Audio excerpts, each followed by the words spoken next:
So hi guys, welcome back sa ating YouTube channel. Isa na namang kwentuhan dito pa rin sa Usapang Business, Buhay OFW. So ngayong araw na ito mga katropa, pag-usapan natin itong Agarwood business. Milyonaryo o luging-lugi? Magkano nga ba ang puhunan, kita, and mga posibleng gastusin dito sa Agarwood farming business? Ayan. Ang realidad mga katropa ng Agarwood, ito na mga kabady. Usapang seryosong pera tayo ngayon. Marami ang nagtatanong sa akin doon sa pinost ko sa Facebook na may nabibili na 350 pesos na mga pwedeng itanim na agarwood and kasama na doon yung permit mga katropa. So dito kasi sa Camarines Sur, merong mga few na nagsusupply nitong agarwood and mayroon silang mga permits mga katropa. Okay. So sa susunod na mga vlogs natin, pupuntahan natin yung farm na yon and ipapakita natin. Ito try natin na kausapin yung may-ari. Ito yung farm na na-feature sa KMJS mga katropa. And usually nadadaanan natin yan kapag pumupunta tayo dyan sa mga kasunod na mga bayan. Kapag pumupunta tayo sa dagat, ayan, namamasyal tayo. Mahilig kasi tayong mamasyal mga katropa. And syempre bisitahin ng iba't ibang farm na mga katropa natin. Lalong-lalo na yung mga katropa natin na magpapaboy. So ito na mga katropa. Totoo ba na milyones ang pwedeng kitain sa Agarwood? Ang sagot mga katropa ay simple lang. Kahit sa KMJS kayo manood is oo. Pero ang susunod naman na tanong is, lahat ba ng nagtatanim yung mayaman? Siyempre, ang sagot is hindi. Kung tamad ka, paano ka yayaman mga katropa? So ngayong araw na to, himay-himayin natin magkano nga ba ang puhunan at posibleng kitain at ang mga red flags. Ibig sabihin, pulang flags, red flags na bakit mayroong nalulugi sa negosyong ito, mayroong naluloko, and bago ka maglabas ng pera, panoorin mo muna ang video na to mga kabady. Eto na, so magkano nga ba ang puhunan na dapat ilaan o startup cost dito sa Agarwood farming business? Ito na mga tropa. Hatiin natin ang puhunan sa dalawa. Isang micro scale sa bakuran lang at isang small scale farm na mga merong 100 trees ng agarwood. So ibig sabihin dalawa, micro scale and small scale farm. Ayan, micro scale is yung sa bakuran lang, small scale is yung sa farm mismo na at least minimum 100 puno. Ito na mga katropa, ang seedling, legit na seedling na may permit ay nasa 350 to 500 pesos lang. Yung iba is lalo na dun sa mga mga urban areas is umaabot pa to ng hanggang 2,500. Ang pinaka-seedling nila 750 pesos. And yung mga malalaki na matataas na mga 2 feet, 3 feet is pwedeng umabot na yan ng 2,500. Pero dito sa Camarines Sur mga katropa is 350 to 500 pesos bawat isa. Depende sa laki. Pero yung mga pwede nang itanim is 350 pesos ang bawat isa. Para sa 100 puno, kailangan mo ng 30,000 to 35,000 to 50,000 mga katropa. So, good investment na yan mga katropa. Pero, kailangan mo rin mga katropa ng permits. Ang Wildlife Culture Permit o WCUP at ang PTPR.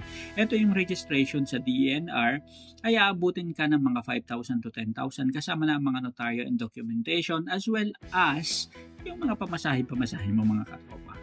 Kasi nga, syempre maglalakad ka ng mga permits, so medyo masalimuot na proseso yan. At yun yung inaayawan ng iba. Meron naman mga katropa na yung mga nagtitinda mismo ng mga puno na mayroong full license mga katropa, dun ka bumili. And ibig sabihin nito, kapag bumili ka sa kanila is may kasama na yan na permit mga katropa. Kaya yung iba, kapag umorder ka sa kanila, abutin pa ng 3 days to 1 week bago sila makapag-release ng mga pananim. Kasi nga, kaakibat ng pagbili mo sa kanila is kasama yung permit na i-apply rin nila sa DENR at Sendroc mga katropa. Ito na, maintenance, years 1 to 5. Ayan. So, For first year hanggang 5th year mga katropa, pwede kang gumastos ng abono, bakod at tubig mga katropa. So tansyahin natin sa 2,000 per month o 120,000 sa loob ng 5 taon. So depende yan mga katropa sa dami ng puno na itatanim mo. So more or less ganyan yung magagastos mo sa maintenance mga katropa. Pera pa dyan yung pambayad mo sa tao na magme-maintain ng pananim mo. Ito na. Sa ika-5th year naman, onwards, 7 years hanggang 10 years, is dito nadadaan yung inoculation year, 5th year onwards. Ibig sabihin nito, mataas na yung puno. Pwede nang i-stress, di ba? Tropa. So, ito yung pinakamahal. Ang inducer o gamot para makapag-rising ng puno ay nasa 5,000 to 15,000 per tree. Depende yan mga katropa sa laki ng puno. At ito na, so total investment for 100 trees sa loob ng 10 taon, asahan na ang puhunan is maaaring maglaro ng 800 to 1.5 M. Yan ay depende sa kung ano ba yung proseso na pagdadaanan ng yung puno. Oo, medyo malaki mga katropa, pero spread it out. Ito ay sa loob ng 10 taon mga katropa. Sabi nila, ay saan nakukuha ng 800,000 to 1.5 million? Ano? Sobrang laki, sobrang taas. So hindi ganun mga katropa. Kapag nag-invest tayo, sabi nga nila, kung gusto, may paraan. Kung ayaw, maraming dahilan. Why not magsimula sa pakonti-konti ng mga puno? Kung hindi mo kaya ng inoculation na ganun kamahal, 5,000 to 15,000, di ikaw yung mag-drill sa puno and lagyan mo ng mga nanggam yan. Mga katropa, nagbibiro lang ako. Ibig sabihin mga katropa, yung inoculation kasi ng puno is yan yung para mapabilis yung proseso. Para pagdating ng mga 15 years, pwede mo na siyang anihin, o 5 years to 15 years, pwede na siyang anihin mga katropa. Pero kung gusto mo naman ng natural process, is usually yung katulad ng mga sa puno, aabutin ng mga 20 years na yung mga rising kasi ng puno is dahil sa pagkagat ng mga insekto, pagpasok ng mga insekto sa puno, and doon nagkakaroon ng defense mechanism yung puno para at least maglabas siya ng rhizines na yun yung nagbibigay ng kulay na itim dun sa loob ng puno, at yun yung nagiging agarwood mga katropa. Ayan, di ba? Why not? Di ba kung talagang wala, di ba kailangan lang naman i-stress yung puno, pero mag-research tayo mga katropa paano ba talaga ginagawa ito in a natural way. So tingnan natin kung kaya natin mag-research ng ganyan mga katropa, and i-share rin natin sa inyo kapag dumating na tayo sa punto na yan mga katropa. Pero so far, ang inoculation sabi ko nga 5,000 to 15,000, pero siguro kung marami kang puno na ipapa-inoculate is maaari mo pang mapababa ang presyo na yan mga katropa. Now, yung 800,000 to 1.5 million, kayang-kaya yan basta maging futuristic lang ngayon mga katropa. And kung hindi naman kaya, di idaan sa natural process mga katropa. Anyway, it will take 10 years to 15 years para at least maani itong mga puno na to. Now, mga katropa, posibleng ROI o kita. Dito tayo masarap na bahagi at masarap pakinggan. Bakit sulit ang 1.5 o 800,000 puhunan para sa 100 na puno mga katropa? Kapag ang puno mo ay 10 years old na at patagumpay ang inoculation, ibig sabihin maaari itong mag-yield ng 1 to 2 kilo ng mixed grade agar wood chips at ricin mga katropa. Ibig sabihin, ano bang ibig sabihin yun? Mixed chips and ricin. Ibig sabihin yung may ricin, yun na yung agar wood. Yung mga chips naman is pwede itong gamitin at pwedeng magpigan ng mga oil at iba pang mga byproducts na maaaring makuha dito mga katropa. Now, conservative price, sabihin natin na 330,000 per kilo ang benta. Ito na yung pinakamababa sa world market. Pero usually, sabi nga sa KMGS, naglalako na ito ng 400,000 hanggang 6 million per kilo mga katropa. So what if 30,000 lang mga katropa? Kasi sabi natin, marami na sigurong magtatanim by that time na anihin natin ito. Ano? Pero since continuous naman yung export at nag-export na talaga ang ating bansa, so siguro magkakaroon talaga ng big organization para dito, and pwede nating isama na yung ating dahil kompleto naman tayo ng mga documentation. Ngayon, 100 puno times 2 kilos yung makukuha dyan times 30,000. Ibig sabihin, mayroon ka ng 6 million. Doon sa 6 million mga katropa, ibawas mo yung 1.5 million mo na puhunan, 4.5 million ang pwede mo nang makita. Ibig sabihin, malinis na ito mga katropa. So what if yung 400,000 na market price ngayon, what if 100,000 na lang, di ba? So, ibig sabihin, 100,000 times 100, di ba? Napakalaki niyan mga katropa. And, sobrang dami ng kikitain nyo kapag mas maraming puno ang itinanim nyo sa ngayon mga katropa. Now, question, pwede bang malugi mga katropa sa negosyo na ito? Well, reality mga katropa, marami ang hindi nagsasabi nito pero pwede ka naman talagang malugi sa agarwood business. Paano? Number 1 is fake inoculants. Maraming nagbebenta ng mga magic na gamot. Kapag palpak ang inducer, walang mababong resin sa loob ng puno.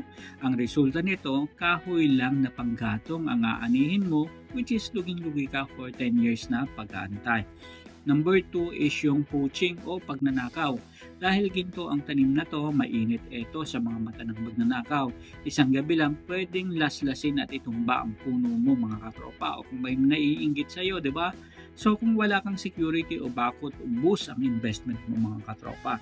Now, number 3, walang permit. Ito yung pinakamasakit mga katropa. Kapag nag-harvest ka na, at wala kang local transport permit o LTP mula sa DENR, maaaring makumpiska ng gobyerno ang lahat ng inanim mo at makakasuhan ka pa. So bye-bye sa milyones na inaasahan mo at inaasam mo sana nakikitain. And mainit sa mata ito.